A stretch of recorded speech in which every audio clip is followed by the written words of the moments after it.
You probably know that Ableton just released the Push 3, but for those of us that can't afford the device, there is still reason to be excited, and that comes with the new updates that came with Live 11.3.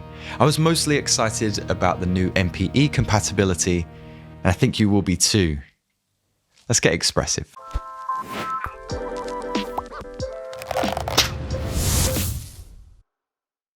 MPE is the extension to MIDI data, allowing for expressive polyphonic control. This means that you can exaggerate chords or increase the velocity as you dig in to the keys. It allows you to traverse chord changes more transformatively by bending the notes. And this is where I've been experimenting most this week, and I wanted to bring it to your attention. When I first saw that Live 11.3 update, I got excited because it meant that I could finally recreate that famous James Blake retrograde synth. If you know, you know.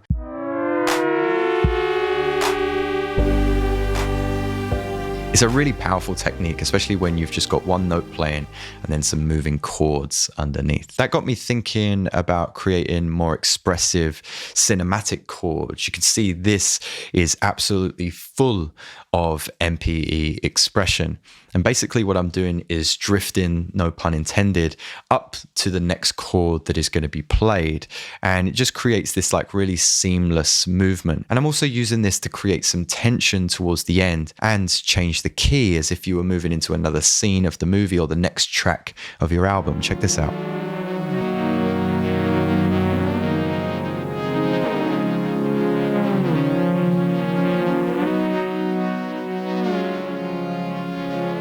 Nice, perfect end there. Now, creating some tension, we can start to pitch bend that synth lower. And I really want to get to this chord progression, so I'm going to start to pitch bend the synth up, up and up, 2 semitones higher than its actual progression, so we can get to this key here.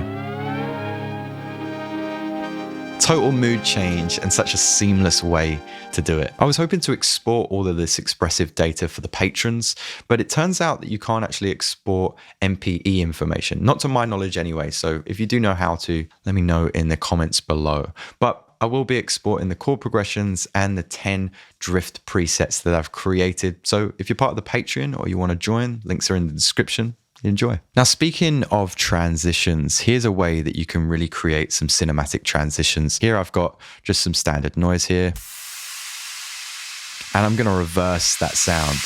Now, what I can do with that sound is create a new MIDI instrument and drag that sample into that empty MIDI clip. This creates a simpler device. And what I want to do with that simpler device is just create an empty MIDI clip and put it on C here. I'm going to press legato, and then I'm going to choose the note expression. I'm going to pitch that noise up 24 semitones. When we warp that sample, maybe hit loop, we'll get a whole new effect.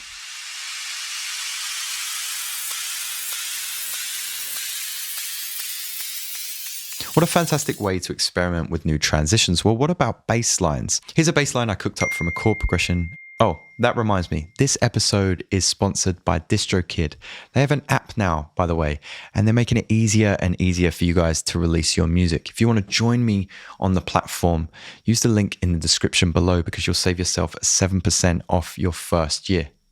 Let's crack on with the video. As you can see, I'm just using the expression to create a little bit of a rule that says we should pitch every other note. It gives that kind of acid house bass tone whilst using your own presets in Drift, which you can download from my Patreon.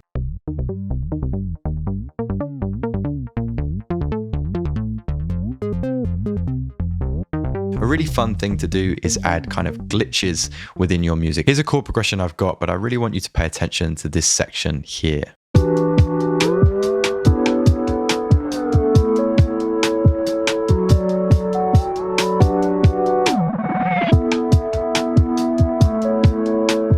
So much fun. Basically, what I've done is drawn in a little bit of a melody here. And then down here on the triplet grid view, I've created all of these small staccato notes that each have a different kind of rule of expression. As you can see there, I'm using the scale mode to make sure that I still keep this weird glitchy thing in key. There's tons of other ways to use MPE, as Ableton updated this for the arpeggiator and other MIDI devices too. So make sure you hit subscribe, because I'm going to be experimenting with this over the coming weeks. I'm sure you'll see more from me. But there we have it. What more can I say about MPE for today? I'm absolutely loving the way that it's bringing a little bit of fun back to my compositional workflow. How have you been using it? Do you enjoy it? Let me know in the comments below. Thank you so much for stopping by. If you enjoyed all of this weird, wonderful experimentation, then check out this playlist after, and I'll see you next time.